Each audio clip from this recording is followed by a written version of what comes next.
నాగేంద్ర గారు, తెలంగాణ రాజకీయాల్లో ఇప్పుడు వలసలు హాట్ టాపిక్ గా మారిపోయాయి. మరి ఇప్పుడు బీఆర్ఎస్ ఏం చేయబోతోంది? వలసలు ఆపడానికి ఎలాంటి కార్యాచరణ చేపట్టబోతోంది?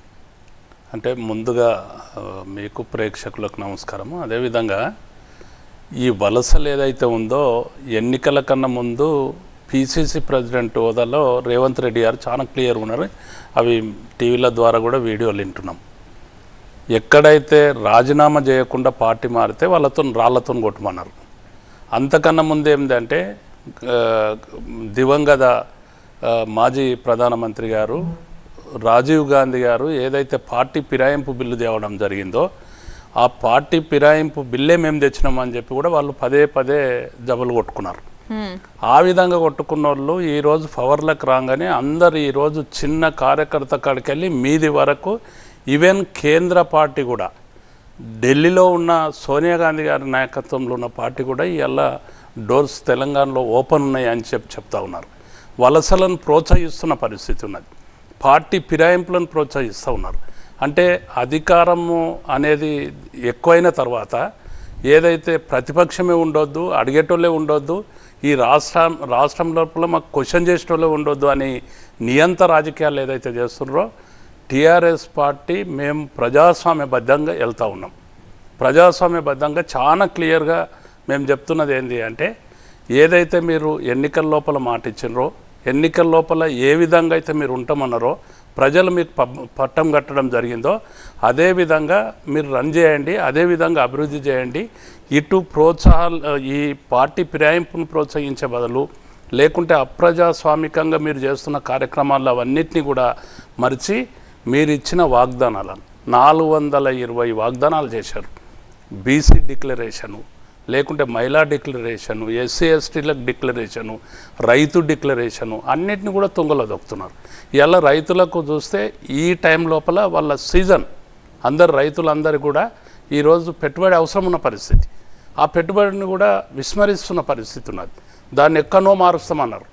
ఏదైతే గుట్టలకు చెట్లకు వేస్తూ ఉన్నారు, మేము వచ్చిన తర్వాత కౌలు రైతులకు కూడా ఇస్తాం, ఎవరైతే వ్యవసాయం చేస్తారో అందరూ కూడా ఇస్తాం, మేము ఆ విధంగా లేబర్ కూడా ఇస్తామని చెప్పి కార్మికులకు కూడా ఇస్తామని చెప్పి ఏదైతే చెప్పడం జరిగిందో దాన్ని విస్మరించడం జరుగుతూ ఉంది. ఎక్కడ కూడా అప్పుడు రైతు బంధు ఇస్తున్న దాన్ని రైతు భరోసాగా పేరు మార్చి ఎక్కడ కూడా ఇస్తున్న పరిస్థితిలో ఈరోజు లేదు. ముఖ్యమంత్రి గారు స్వయాన ఎంత దరిద్రం అంటే ఎంత హాస్యాస్పదంగా ఉందంటే ముఖ్యమంత్రి గారిని ప్రజలు నమ్మే పరిస్థితిలో లేకుంటే దేవుళ్ళకు తెలంగాణలో ఉన్న దేవుళ్ళని అందరినీ దేవుళ్ళ మీద ఒట్లు తిన్నాడు. ఇలా దాంట్లో కూడా లేనిపోని రూల్స్ అన్ని తీసుకొచ్చేసి ఎంప్లాయీస్కి ఇవ్వమంటున్నారు, లేకుంటే ఎవరైనా కారు ఉన్నట్లు ఇవ్వమంటున్నారు, 5 ఎకరాలు దారితే ఇవ్వమంటున్నారు, లేని గైడ్లైన్స్ పెట్టి ఐటీ పే చేస్తుంటే ఇవ్వమంటున్నారు.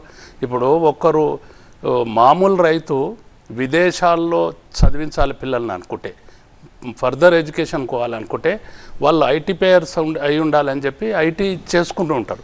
అట్లాంటి వాళ్ళకి ఈరోజు రుణమాఫీలకు వాళ్ళకి అవకాశం ఉండలేదు, వాళ్ళకు బాధ ఉన్నది.